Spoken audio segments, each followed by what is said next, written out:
We have a very aggressive reputation, and that's what you want in a criminal defense attorney. You want someone who fights and who's not afraid to go to trial. Criminal defense, there is a real need for someone who fights and who is aggressive. It's really about being a constitutional lawyer. There are a lot of drug cases and assault cases and many other type of crimes where a person's constitutional rights are infringed upon. For example, there are many illegal searches and seizures on drug cases, and it takes a good criminal defense lawyer to come in and investigate that and show where it was an illegal search or evidence was obtained illegally and fight to try to help that person out. There's a high volume of drug cases in Houston and Harris County and around Texas, and we have found some major problems with the way that officers go about searches and seizures and doing drug busts or controlled buys, what they've called.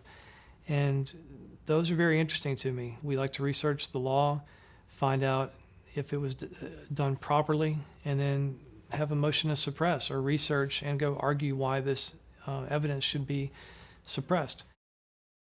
A lot of times you have two people who are just having a disagreement and their emotions are flaring and it's a heated argument, and one of them calls the cops because at that time they think that's what they want to do and they're very angry.